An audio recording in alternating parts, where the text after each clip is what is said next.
One of the major criticisms of Windows historically has been security. How easy it is to get into one, how much more secure the other ones are, and that's been the case. One of the things that they did, when you look at the default user accounts, the default groups, there's a lot more of them. What they did was take the larger scale authority away from a number of groups and broke it up into smaller groups, so that when you put somebody into a position to do a task, they're not necessarily going to get a whole lot of stuff that they don't need, or make it easier for somebody to attack the system. Describe the security improvements. What have they done to make it more secure? Use a local security policy to secure Windows 7. A local security policy is one where we can require a complex password. We can lock out an account when you miss your password whatever number of times you want to set within a certain period of time. Auditing to record security events. Auditing to record what happened, who actually made these changes. And a lot of auditing is turned off by default. You have to enable a number of those things. Who missed their password? Who's been trying to log in? Is somebody trying to attack the administrator's account? Because remember, it can't be locked out. You could keep guessing on it. That's one of the reasons you really should rename it. The user account control, you got an activity to do that. The pop-up, do you want to disable any more activity? What degree do you want this thing to be? Or do you want to disable it? And most people don't recommend disabling it. Malware, the built-in Windows, and then the security features, the built-in Windows malware and the built-in Windows antivirus software are provided Windows antivirus software, which is built into Windows 8. Secure Windows 7 by using the Windows Update and those activities. These last three I'm probably not going to talk a whole lot about, because you can do those things. Malware, you know what that is. An antivirus, you know what that is. Auto update, you know what that is. It's just a matter of configuring it and what you can do with auto update. Whether you don't want to do it, want it to automatically do things in the reboot for you. All of those different things. What they've done is added malware protection. This was in Windows Vista. They made it, I guess, a little less visible in Windows 7. It's still there. You can still configure it, but it just kind of like gets installed and runs for you. Easier deployment of alternative authentication methods. The network protection, the enhanced network protection, you can now pick whether you're on a work network, a home network, or a public network. When you go check into the hotel, or you go to Starbucks, or you go to McDonald's, or wherever else you go with your wireless and you put it on that network, please configure it as a public network. That prevents a lot of sharing going out, and it also prevents anybody from connecting to your machine. What it basically does is configures the firewall to protect you from everybody else. That's also out there running those things. I think it's always that kind of interesting when we go to those places just to see who doesn't. What can you actually see? Whose public folders can you see in the hotel on the wireless access point? I don't ever try to get onto them. I just like to see. And there's nothing illegal about looking. But once you step from the looking into the machine, then you violated the law. Scanning, not illegal. Now, Cox don't like it if you can go scanning, if you do port scans on their network, but there's nothing illegal about it. That's actually, if you look at the user agreement, I think it says that you won't do that. But be careful when you get into those. Malware protection, malware, malicious software, nobody ever gets that, right? Even if it's just irritating. It may not be dangerous, but you get these irritants. You get the pop-ups, somebody changes your home directory. Those kinds of things are malware. The user account control feature in Windows is to control malware. It's not going to, nothing's going to prevent it, because anybody ever click OK? I'll admit I have, when you really didn't mean it before you read the whole window. It's, why did I do that? And then you can't get rid of it. But be careful when the reason these things pop up is because something's going on. Some change is going to be made that can be permanent. It's the same thing when you go to a secure website and it pops up and says that there's something wrong with the certificate. It ever happened to anybody? You know why it pops up and says there's something wrong with the certificate? Because there's something wrong with the certificate.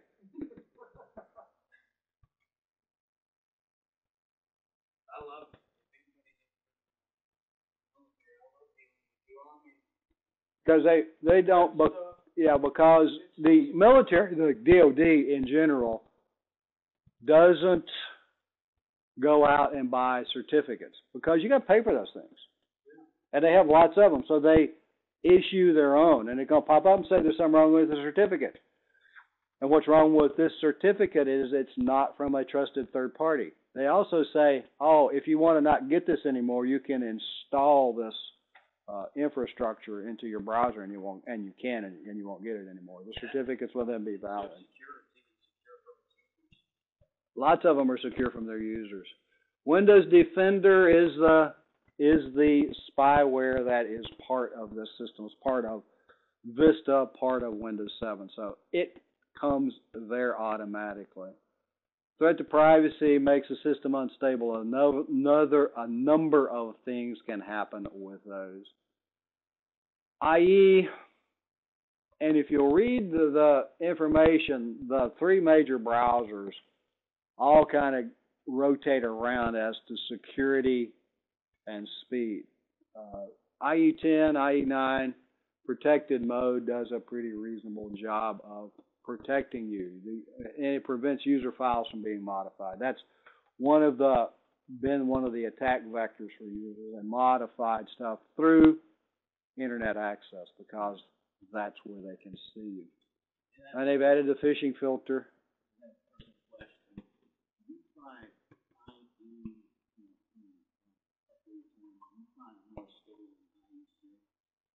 Oh, I'm an IE10, yes. A lot of places, and some of the XP machines had some old ones. You go to some of those websites with those and say, oh, really? You still have that one? You got to update it before you go. But yeah, they become more stable and more secure as they move on. Yeah, Windows 7, there is now a version of IE10 out for it if you want to move to it. It's the default browser for Windows 8.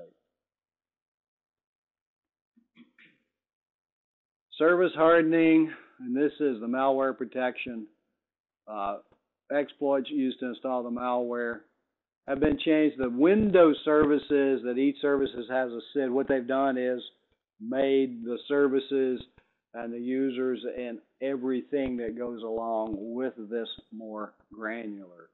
The firewall can be used to protect you from becoming an unwilling participant in things, because what can come in, we always think about a firewall as protecting something, keeping something outside of the machine or outside of the network.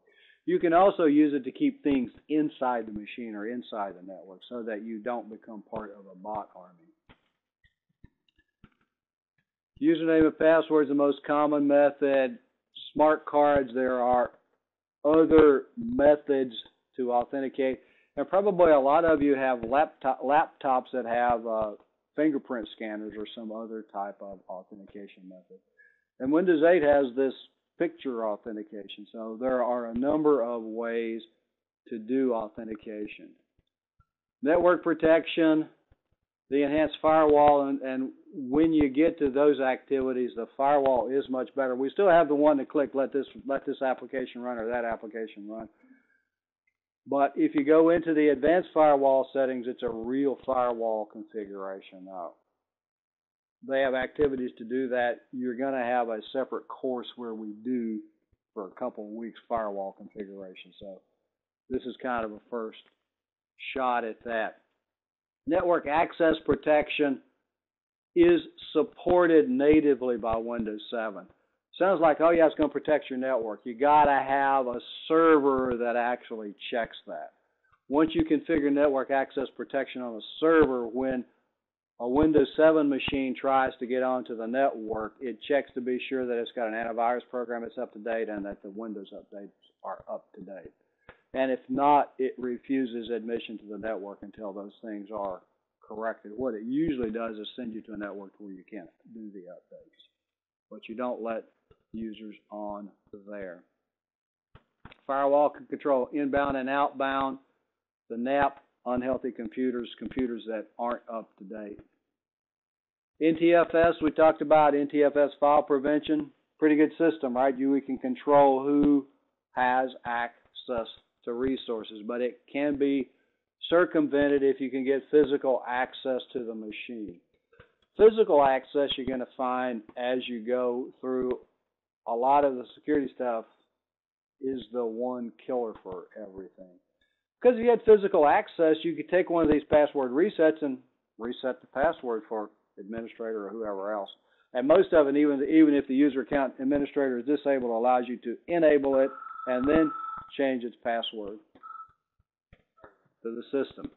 BitLocker Drive Encryption. BitLocker encrypts the entire drive and would prevent somebody from accessing the resources if they took it out of the machine and put it into another machine.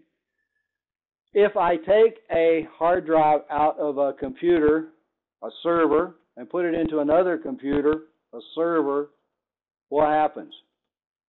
Do you ever think about that? The administrator can get access to anything, right?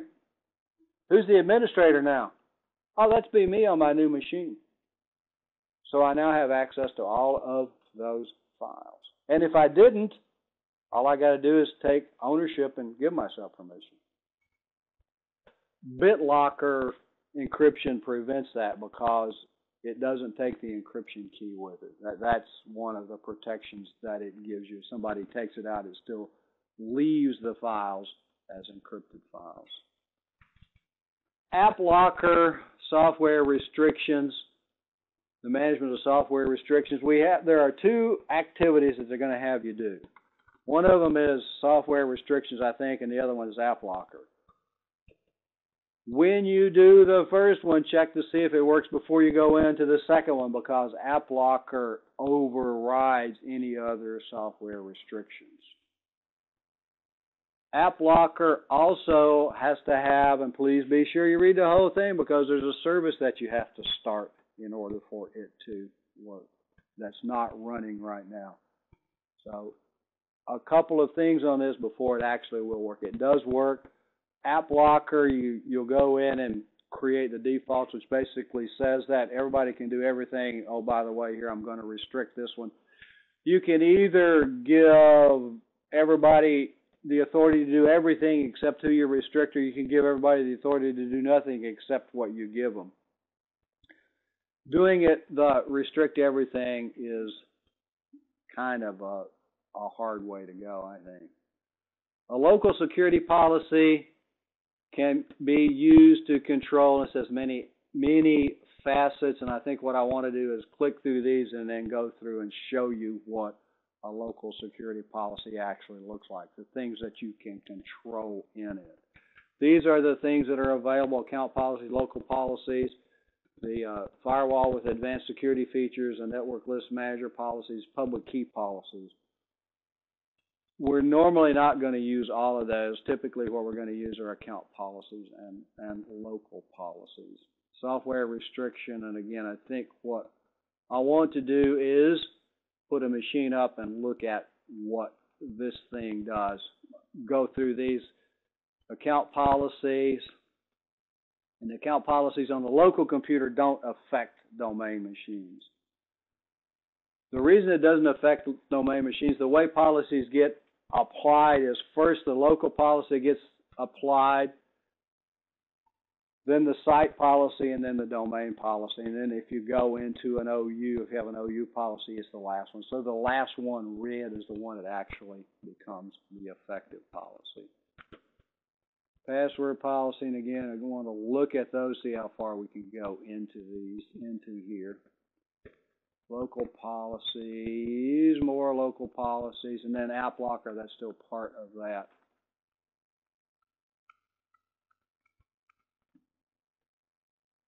Other security policies are all here, and the security templates is a separate topic. So, what I want to do is start up when we start the local security policies, the easiest place to get to them is going to be in the administrative tools, and then the administrative tools is a local security policy shortcut. When you start it up, when it starts up, we're going to get the local security policies MMC. Account policies up here, we have password policy, and you click on each of these, what we want to do. Enforce password history.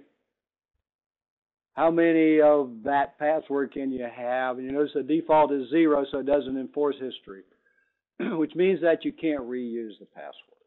So if we did a history 3 you'd have to have 3 passwords before you could reuse one. If you had 5, you have to have 5 passwords before you can reuse one. How large can that number be? Real big. Usually these things, and the easiest way is to try it out. How about 24? Because I put in 99 in, it showed me 24. That's a lot of passwords. Even that. The maximum password age, the default's 42 days. How long can you keep the password? If you enable these things, the password history, for instance, then it's going to force you to change it every 42 days unless you change this number. The one that we have in the domain, we changed to every 180 days because it didn't seem like we really needed to change our passwords every 3 months. 6 months works pretty well in a circumstance like this. Now, this is on the local machine. The exact same policy is configured in the domain. So this policy is the same regardless.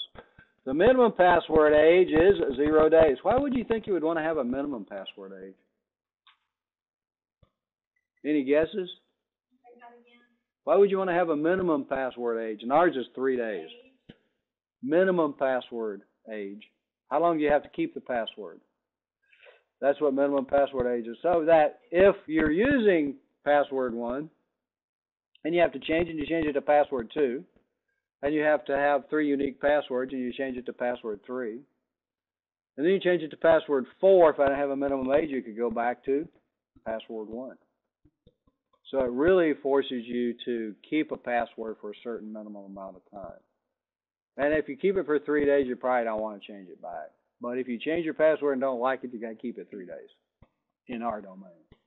So that's what the minimum password age is. When you get into these things, and what I didn't show is you have the policy, and then next to the policy is an explain tab, tells you what that policy does. So those are there. Minimum password length, you notice 0 characters, which means that if it's 0 characters, it means it can be a blank password, right? But you can change that, and I think ours in the domain is 5. Does that sound right? And you can do this, and then how big is that one? 99 in came up to 14 characters. Now, actually 14 characters, if you look at one of the password, how good is it if you use special characters and things like that in a password, it's going to be pretty secure. Remember that in binary, every time you add a bit, you just double the strength. The powers are 2. So 14 characters is pretty good. I mean, most of them recommend that you have more than 7, 8 or greater, because the way password crackers work is they split the password in half. And if you only have a 7 characters, only got to crack half of it, because the padding that it uses, that the passwords use, is the same forever. So I just didn't have to worry about the second half yet. Passwords must meet a complexity requirement, yes or no, on or off. Enable or disable, disable by default. Complexity requirement means that in a keyboard you have 4 things that you can use, right? Uppercase letters, lowercase letters, numbers, and special characters. Microsoft complexity, you have to have 3 of the 4. So you have to have uppercase, lowercase number, uppercase or lowercase number, and special character. Spaces count? No, I don't think so. Yeah. You can use ASCII characters, which really makes it kind of a pain to do, but very secure. If you'll look at, and again, if you look at it, there are a number of places out there, how secure is my password? When you put special characters in, you really increase the amount of time it takes to crack a password. Are they uncrackable? No. These are actually one-ways. What these passwords really creates a thing called a hash, which is a one-way process. But what you do is create the hashes to find the one that's the same. Yeah. And there are softwares that will do that. Storing reversible encryption, this is only for certain applications if you do that. You really don't want to use this unless it's absolutely necessary. And when you go on the internet, you'll find a lot of different people tell you a lot of different things about what that is. Basically, it's for things that you got to have it for.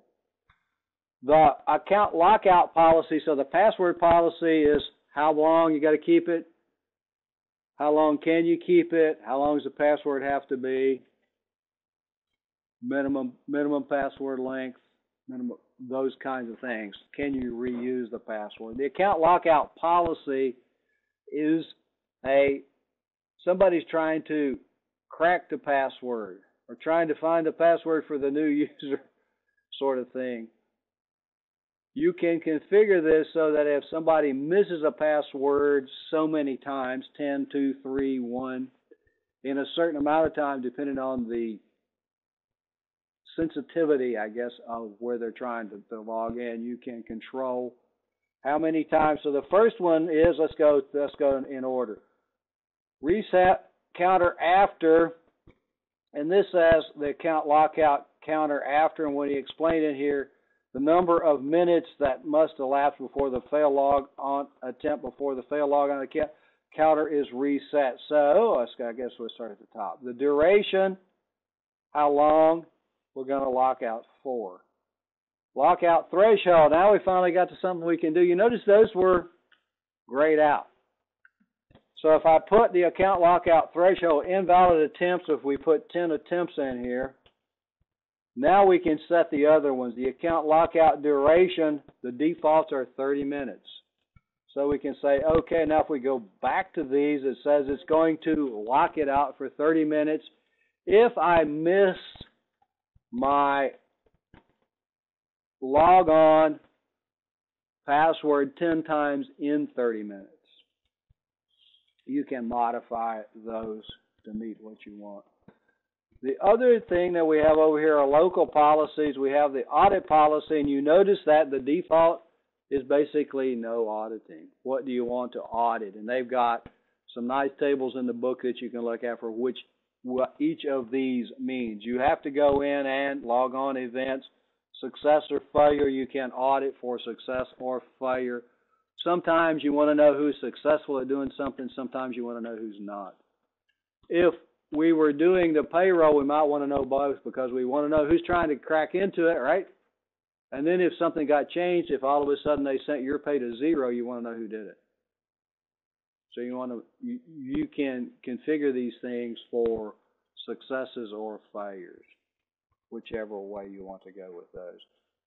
System events, this is the one that I really kind of caution you about. If you do system events, if you want to fill an audit log up really quickly, audit system events, because the system's doing something probably about every microsecond. No, not really, but they do a lot real fast.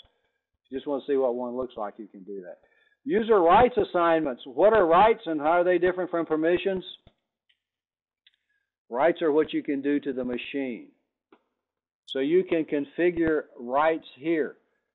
If we wanted to prevent Heather from logging on locally and only being able to access it from the internet, you can go in and change the log on locally, allow log on locally, and you notice that administrators, backup operators, guest users, which encompasses about everybody, can log on locally. What if we wanted somebody to not be able to do that? Then we'd have to take them out of that list. Or if you wanted to allow specific users. Not such a big deal here. When you get to servers by default, not everybody can log on to a server. You may have to add users or groups individually to allow them to log on locally to a server. But if you go through this list, what users can do, the rights, what they can do to the machine are in this list here. And the default users and who can actually do it are over here on the right. Security options here.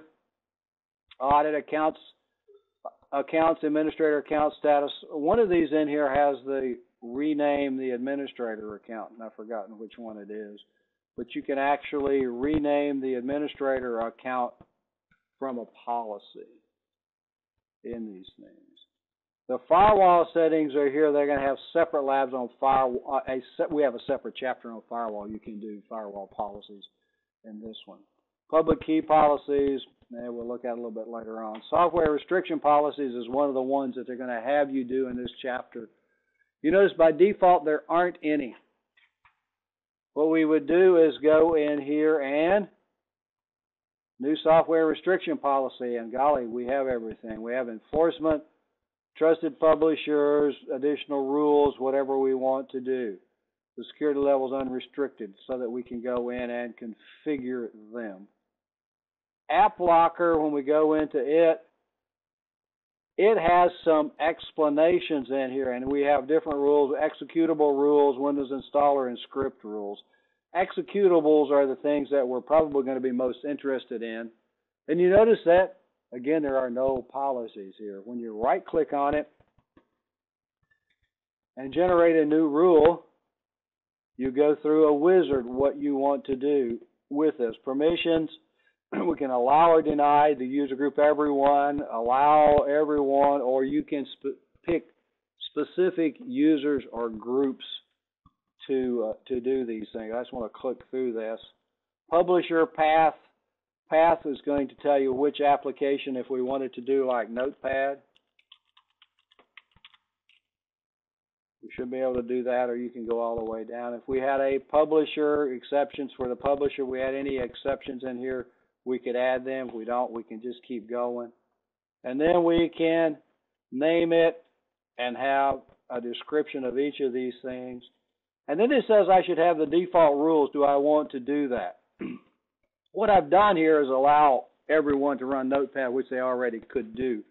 Because if you look up here in the default rules, it says that everyone can run everything in the program files and in everything located in the Windows folder, and Notepad's in the Windows folder.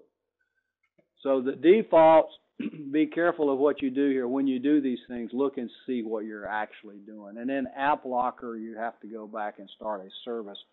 And if we went back and looked at AppLocker here, it's going to tell you, use the rules, more about AppLocker. To be enforced on the computer, the application identity service must be running. And you know what? It's not by default. So you have to enable that service in order to do that. The IP security policies we'll cover in a separate chapter. The advanced audit we'll cover separately also. But that's a quick, really quick, I know, of local security policies. What's there? What can you configure? And if we configure a local security policy on the local computer, where does it apply? How about on the local computer? Is it going to affect anything else? Only that machine.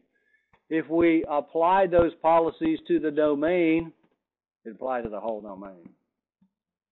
Security policies, when you get into the domain, until you get to Windows 2008 server, and yes, I know you can have more than one, you can only have one security policy before that per domain. So that's not something that you can have a whole bunch of. You can now have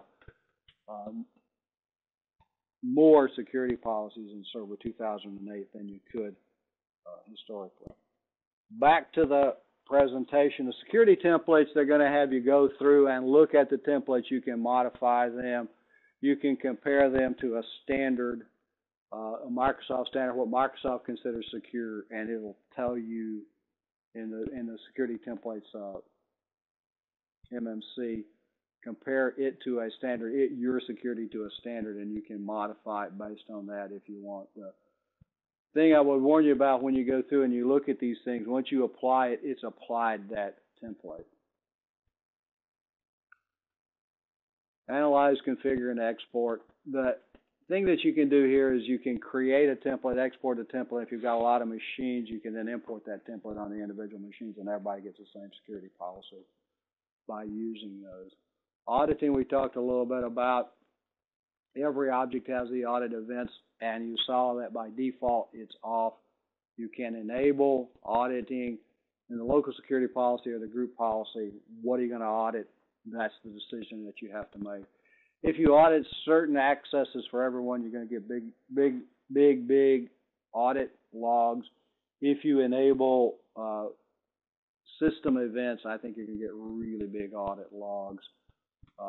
The categories are laid out here. Some of them look really very similar, like account log on and log off, and they are very similar. A lot of it is where it actually gets stored and what kind of an account is it.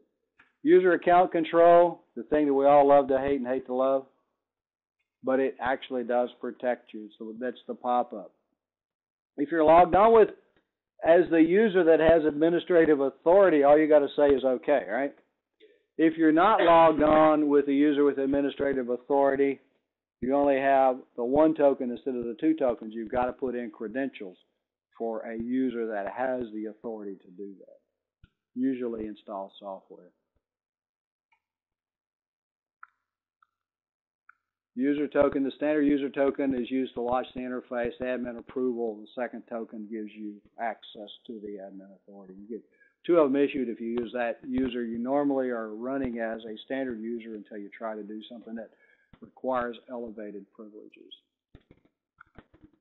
Application manifest, this is something that's new, are not designated. They're not designated from Windows 7 and require administrative privileges, don't properly request the elevated privileges. Application compatibility mode, you can run applications in other modes in this thing, and that's a matter of configuring the shortcut for these things. You can run applications as administrator too. You can configure to always run something as an administrator, or you can right-click on it and run as administrator. The simplified interface, the one that's not as irritating as was the one in Vista because it doesn't pop up every time you turn around.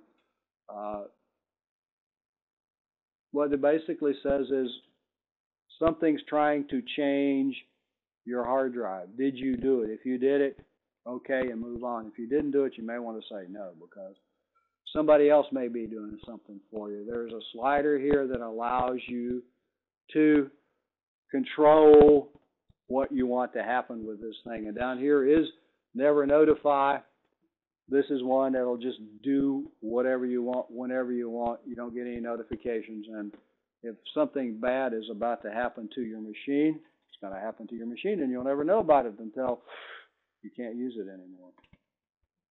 Malware, Windows Defender, and Microsoft Security Essentials are the softwares that are available from Microsoft. And honestly, does anybody other than me use Microsoft Security Essentials? It works just fine. Actually, I have a lot less hassle out of it. Yes, than a lot of the other ones, yeah. The problem is I can't find much information on its whitelist. It has the ability, but it may be not as robust, I guess is the word, as some of the ones that you pay for, but I think the price is great.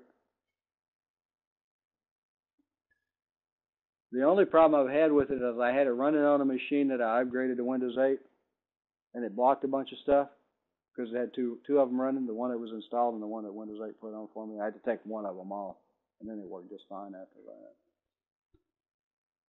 Windows Defender, real-time scanning, and this is the one I said it, and we'll just go through. You can look at those, the alerts, what goes on, and they're going to have you put these on and configure them. They should work fine on the virtual machines. NTFS, physical access, NTFS is great protection. Physical access and physical access for anything is something that is dangerous. You guys that had the routers. Routers are really secure, right? Unless I got physical access. How long does it take you to change the password on a router? About 2 minutes? If you have physical access. If you have physical access. If you don't have physical access, whole different story. Windows machines are kind of the same way. Physical access, you can do a lot of stuff with things, two things. Encryption algorithms, encryption and decryption. I want you to know symmetric and asymmetric and hash, and that's about it. I want to maybe show you a little hashing algorithm here because I've got a demo. We'll cover this. The reason is we'll cover this in security. The thing to remember is that symmetrics are much faster than asymmetrics. Asymmetric means we have that's the public-private key. We have a public key and a private key. It uses one to encrypt and the other one to decrypt. But an asymmetric, we have both the same, kind of like what you have at home on your wireless network. I bet you have a password, right, that everybody knows that wants to get onto your wireless. That's a symmetric password. Symmetric passwords can be up to 1,000 times faster than asymmetric passwords. So it is much faster. And briefly, what typically happens in one of these systems that uses asymmetric is it'll create a symmetric password, encrypt it with the asymmetric password, send it to you, and then you decrypt it and you use the symmetric to pass the information. Did you ever wonder when you go to an HTTPS site, what makes it secure? The letter S. Secure. What makes it actually secure? You go there and you request its certificate. And they send you your certificate unless it's one of those that there's something wrong with it. You don't get a pop-up, right? Your computer then generates the symmetric key that you're going to use to encrypt and decrypt the information. You encrypt it with the public key from the site and send it back to the site. The site then decrypts it with its private key, and you use the symmetric key for that session. And every time you log on to one of those, it goes through that process and creates session keys. Well, like public key, private key. That's what the public key, private key is about, to encrypt the session key, the asymmetric key. Public keys are public. Anybody can have them. They're usually used for encryption, and the private keys are used for decryption. The private key should be kept private. If it ever gets compromised, then your system is, that key is no longer valid at all. You need to have it turned off. And those are the symmetric and asymmetric. A hash is that, it says a hash is an encryption. Hash is actually called hashing. It's not called encryption. What it does is it's a one-way process. It's not an encrypt and a decrypt. It's a hash, and then something else hashes using the same algorithm, the same information, and compares the two hashes. For instance, when you log on to the server, your password doesn't actually get passed across the network. It uses a hash of your password, gibberish of your password, and it compares it on the at the other end at the server to see if you actually typed it in right. So the hashes are the same. If they're the same, then you're okay. Then you see this sometimes on software that you download. You ever see this software that says it's got an MD5 hash beside it? Yeah. And everybody says, hey, it's good, right? Allegedly. Allegedly. How do you know if it's good, allegedly or unallegedly? Check the hash. Check the hash. How you do that? You have to get a piece of software and then you hash that file and compare the two and see if they're the same. If even one character changes, the hashes will be different. The encrypting file system is Microsoft one. It started in Windows 2000. It actually is pretty reasonable now. You create this when you encrypt a file, and remember when you go back you can use encryption or compression. You can't use the both of them together. It's going to create an encrypted file system certificate. When you do that, unless you want to live in a high-risk world, make a backup of that certificate. And now when you do that, it's going to ask you to do that. And they've got an activity where you go through and save the certificate. Because if something then happens to your profile where that certificate's saved, you can import it and get your files back. But please, when you do encrypted file system, save the certificates so that you have those. You can share encrypted files now, which is something that's relatively new, but you have to go through the process. The other user has to have a key that will actually encrypt the file itself. You can share those, and they've got, the reason I'm going through, they're going to have you do activities to do these. Moving and copying encrypted files. Files behave differently when copied and moved. For moving, an unencrypted file copied or moved to an encrypted folder becomes, if you tell it to encrypt the folder and all the contents, when it goes through the folder, it's going to become encrypted. An encrypted file copied or moved to an unencrypted folder remains encrypted. You can only encrypt on an NTFS partition. So what if you move it to a FAT partition? It becomes unencrypted, but you have to have the authority to decrypt it. You have to have the key in order to move it to that. The files that are encrypted here are only encrypted in a situation that they call at rest, which means it's stored on the disk. Once it gets across the network, it's unencrypted in transmission. If you don't have the access to decrypt the file, can you still copy it? No. No. No. That was when I first, in Windows 2000, said, oh, I know how to fix this, I'll just copy it. It says, you can't do that. No, you can't. That would be the great way to do that, right? And then it becomes unencrypted. They had that one figured out already. I guess those guys thought about it too. But BitLocker Drive Encryption encrypts the entire hard drive. This is one that you won't be able to do on the virtual machines because we can't plug into USB or whatever is required, and we don't have the trusted platform module on. It's not on the virtual machines themselves. But you can do this on your hard drives. Has anybody done that? Encrypted your hard drive? I knew somebody that did, and then it got messed up. The key got messed up, and you know what? Hard drive's encrypted. And it's still encrypted. Key or no key. Can you format it? You can format it. Okay, and start over. Format it and start over. But be aware of those. The other addition to this is encrypting flash drives or portable hard drives called BitLocker to go, which is kind of a handy thing because anybody ever lose a flash drive?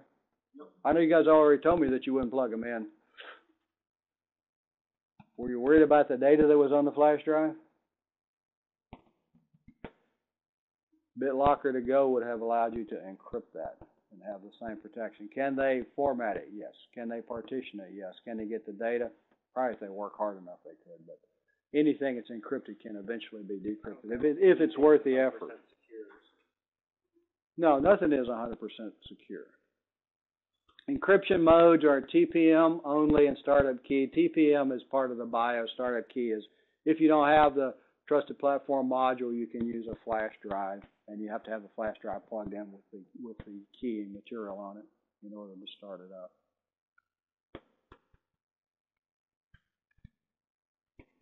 The encryption, nice. Decrypts all the data on the hard drive and makes it unreadable. We know that BitLocker to go talked about used for portable devices like USB devices.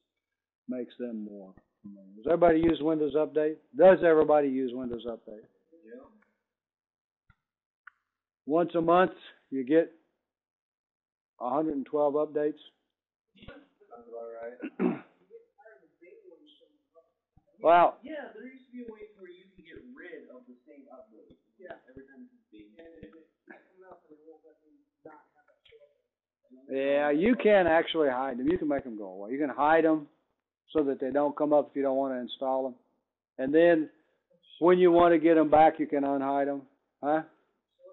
Well, one of the things that happened to us years ago was when they went to the new Internet Explorer.